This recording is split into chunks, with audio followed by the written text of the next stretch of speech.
Bonjour à tous les nouveaux et anciens abonnés et fidèles téléspectateurs.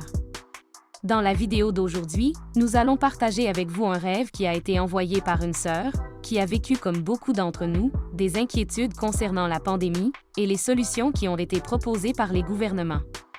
Quelle que soit votre position sur ces solutions, nous apportons ce message pour permettre à chacun d'avoir l'opinion biblique sur le sujet, via le témoignage de cette sœur, et pour vous encourager à toujours faire confiance en Dieu. Si vous n'êtes pas abonné mais que vous êtes arrivé sur notre chaîne, nous vous demandons de vous abonner, d'activer les notifications, afin de vous joindre à nous dans chaque étape de ce voyage pour grandir spirituellement et renforcer notre foi et notre connaissance de Dieu. Et aussi partager cette vidéo avec vos amis et votre famille, afin qu'ils puissent également recevoir cette information importante. Nous espérons que vous resterez jusqu'à la fin de la vidéo, afin d'avoir un aperçu clair du message. Nous allons lire le message tel qu'il a été envoyé. Il est traduit, mais à part cela, aucune partie n'a été retirée et rien n'a été ajouté à l'histoire. Alors, détendez-vous, prenez votre boisson préférée et suivez la narration et nos commentaires sur le sujet à la fin.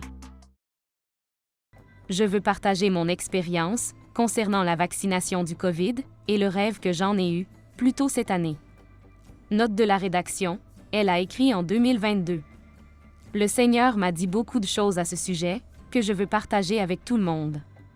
La vaccination a suscité la peur et la panique chez de nombreuses personnes, y compris moi-même. En fait, j'ai été vaccinée quelque part l'année dernière, alors que j'étais en train d'obtenir un visa pour rendre visite à mon mari en Espagne. Sincèrement, je ne voulais pas faire le vaccin, mais je n'avais pas le choix. Et cela m'aurait empêché de voir mon mari. Dans mon pays, on n'a pas le droit de voyager à l'extérieur sans être complètement vacciné. Quelques jours après avoir fait le vaccin, j'ai commencé à ressentir des sensations bizarres dans mon corps. J'ai été complètement paralysée, je me sentais faible et j'avais des vertiges en permanence. Ces effets se sont poursuivis pendant un certain temps. Et cela m'a vraiment fait peur, parce qu'à l'époque, j'ai entendu beaucoup d'informations et de rumeurs circuler sur le fait que ceux qui avaient pris le vaccin avaient leur vie en jeu.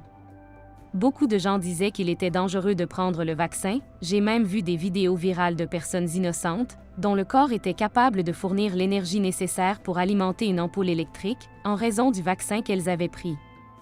Certains ont même dit que les chrétiens n'étaient pas censés prendre le vaccin parce qu'il s'agissait de la marque de la bête. Et vraiment, tout cela ressemblait à ce que la Bible avait dit à propos de la marque de la bête, parce qu'il y avait tellement de restrictions mises en place par le gouvernement pour empêcher les gens d'accéder à certains endroits de la société, s'ils n'avaient pas pris le vaccin. Cela s'est produit dans mon pays. Je ne sais pas si ces restrictions ont été appliquées dans d'autres pays. Mais après avoir entendu toutes ces nouvelles, j'ai pleuré à chaudes larmes et j'ai regretté de m'être fait vacciner. Je connais beaucoup de gens qui ont probablement vécu ce que j'ai vécu dans le passé. À un moment donné, j'ai prié le Seigneur de me pardonner d'avoir pris le vaccin, parce que je ne pouvais tout simplement pas m'imaginer prendre le vaccin, qui était supposé être la marque de l'Antéchrist. C'est devenu un fardeau pour moi, et je n'arrêtais pas de penser à cela tous les jours, si j'allais être emmenée en enfer pour cela. J'ai fait tellement de cauchemars à ce sujet, mais en février de cette année, j'ai fait un rêve.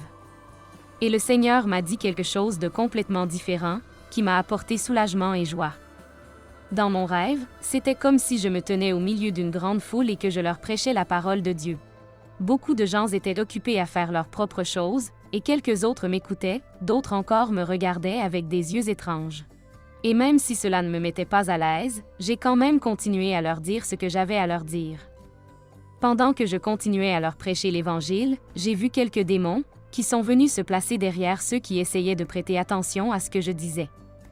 Les démons que j'ai vus étaient très horribles, ils avaient l'air sales et dégoûtants. Ils ont tout fait pour distraire les quelques auditeurs que j'avais gagnés. Ils ont essayé de leur chuchoter quelque chose à l'oreille pour leur faire oublier ce que je disais. Ils avaient l'air très menaçants. Et on aurait dit qu'ils n'aimaient pas ce que je faisais. Personne ne les a vus, mais moi oui. J'ai eu très peur, mais j'ai tenu bon et j'ai prié. Puis j'ai continué à partager le message. Dans le rêve, alors que je continuais à prêcher, je me suis soudain rendu compte que j'arrivais au sol. J'ai été prise de vertige et ma vision s'est troublée. Je ne pouvais plus voir clairement. Je suis tombée par terre et je suis devenue paralysée. Je ne pouvais plus bouger. J'ai alors vu des gens se précipiter vers l'endroit où j'étais tombée et ils m'ont ramassée. La chose suivante que j'ai vue, c'est que j'étais allongée sur un lit et qu'on aurait dit que j'étais à l'hôpital. Alors que j'étais allongée sur le lit, j'ai vu une petite lumière qui semblait loin de la fenêtre. Et on aurait dit que la lumière s'approchait de la fenêtre. Et ils volaient comme des oiseaux. Finalement, je les ai vus entrer dans la pièce où j'étais allongée. Dès qu'ils sont entrés dans la pièce, ils se sont transformés en anges. L'un se tenait à ma gauche et l'autre se tenait à ma droite. La pièce était sombre, mais leur présence a apporté de la lumière dans la pièce, et elle brillait partout dans la pièce. Alors l'ange qui se tenait à ma gauche a touché mon front avec son doigt. Et il a dit qu'il était ici pour me renforcer. Puis il a dit que l'autre ange qui se tenait à ma droite était aussi ici pour me livrer un message. Les rêves sont vraiment spirituels, parce que je me souviens clairement qu'ils m'ont parlé dans une langue étrange, qui n'était pas l'anglais ou même ma langue maternelle, mais je les ai compris clairement. Il a touché mon front pendant un moment, et j'ai senti qu'une forte puissance était entrée dans mon corps. J'ai eu l'impression de recevoir une décharge électrique. Dès qu'il a terminé, l'ange à ma droite Gary s'est approché de moi et m'a tenu les deux mains. Il m'a aidé à m'asseoir sur le lit pendant qu'il se tenait à côté de moi. Il m'a ensuite donné une Bible blanche et m'a demandé d'ouvrir le livre de Marc, chapitre 16, verset 18. J'ai été choquée de voir ce qui était écrit là. J'ai lu la Bible tant de fois, mais je n'avais jamais rencontré ce verset en particulier. Laissez-moi lire la version King James, note de la rédaction. Nous avons utilisé la version Louis II. Ils saisiront des serpents. S'ils boivent quelque breuvage mortel, il ne leur fera point de mal. Ils imposeront les mains aux malades, et les malades seront guéris. Amen. Dans mon rêve, je l'ai lu à l'ange. Et quand j'ai fini de lire, il m'a demandé pourquoi je m'étais laissé envahir par tant de peur et de chagrin. Pourquoi ai-je permis au monde de me mettre dans une position dans laquelle je ne voulais pas être? Il m'a dit que les enfants de Dieu ne doivent pas vivre dans la peur, même lorsque le diable nous envoie une attaque ou nous frappe. Il a dit que la Bible nous a été donnée comme un guide et une arme pour vaincre l'anxiété et la peur. Il a dit que tout enfant de Dieu qui vit dans la peur et l'inquiétude ne lit pas la Bible. Il a dit que la Bible est la parole de Dieu et que rien ne peut la vaincre. Il m'a dit que si nous négligions la Bible et continuions à vivre dans l'inquiétude, c'est comme si nous avions négligé le Seigneur. Puis il m'a dit que le Seigneur avait vu comment ses enfants étaient affligés par l'injection du vaccin. Et il a dit que cela ne serait pas arrivé si les enfants de Dieu avaient cru en ses paroles. Il a dit que quiconque croit en l'Évangile du Seigneur Jésus et a reçu le salut, restera indemne, même s'il prend un poison mortel. Les gens qui ne croient pas au Seigneur peuvent être condamnés après l'avoir pris, mais une fois que vous croyez, vous serez sauvés. Il a dit que le vaccin n'est pas la marque de la bête. Les chrétiens doivent être sages comme le serpent. Matthieu chapitre 10, verset 16. Je vous envoie comme des brebis au milieu des loups. Soyez donc rusés comme les serpents et innocents comme les colombes. Amen. Il m'a fait prendre conscience que toutes les informations qui circulaient sur le vaccin étaient fausses. Et nous ne devrions pas être troublés.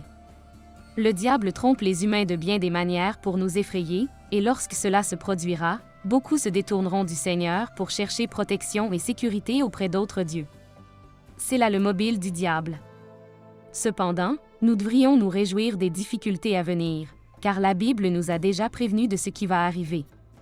Il m'a assuré que lorsque cela arriverait, nous devrions utiliser la parole de Dieu comme bouclier. Le Seigneur aime ses enfants et ne veut pas nous voir pleurer et vivre dans l'inquiétude. Wow! Quel message! Il y a vraiment et véritablement de l'espoir pour ceux qui sont en Christ. La parole de Dieu est en effet la source de notre foi, et en conséquence notre foi est notre bouclier. Plus nous croyons et pratiquons la parole de Dieu et plus notre bouclier devient épais pour contrer les flèches ardentes de l'ennemi.